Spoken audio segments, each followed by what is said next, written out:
Welcome back, everybody. Had somebody ask me, my breaker keeps tripping and I can't get a guy out here for a few days. What do I do about it? How can I check to see what's wrong? So let's take a look at it and I'll tell you the most common things you can find that are pretty simple and you can look for. First off, on the breakers, if they keep tripping,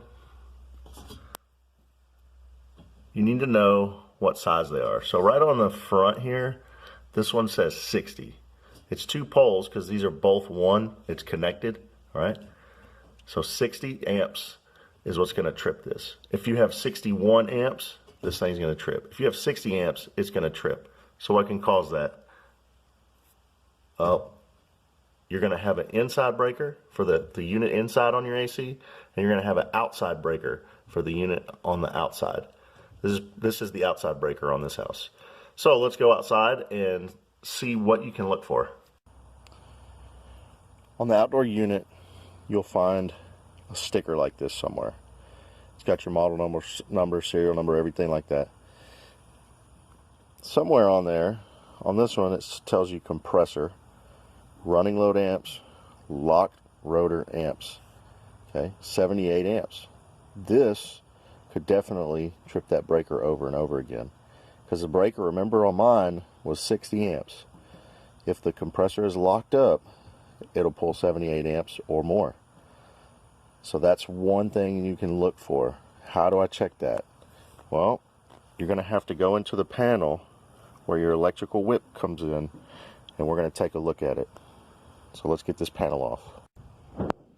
Okay, my panel is off, and this is what I see inside. So the first thing I want to locate is where the wires come inside to this unit. Okay, my whip is on the bottom, so I know it comes on the bottom. So it's right here. I want to pick one of these wires. Okay, I'm going to take my electric meter with the amp clamp, and I'm going to clamp around just one wire. I'm going to turn my selector to the amps. Then I'm going to turn my AC on. And once that compressor kicks on, I'm going to watch the amps. On this unit, the running load amps was 14, so it should only pull about 14. But it also has the condenser fan, and on my unit, it pulls about 1 amp. So you're going to be 1 or 2 amps higher than that. Okay, that's normal. What you'll see is when that compressor first comes on, it goes up to like 90 amps or something real fast, and then it drops back down to normal.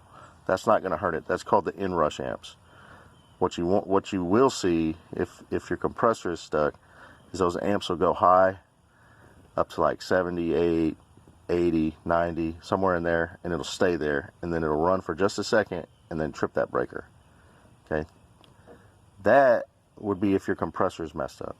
If it's not doing that, maybe you turn your breaker on and your unit doesn't kick on, but when it does, it immediately snaps that breaker.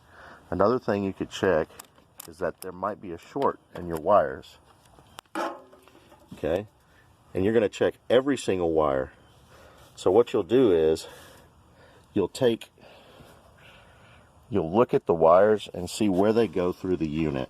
Okay, so this one goes through up here, and I would suspect that one of those wires in there might have rubbed against the case.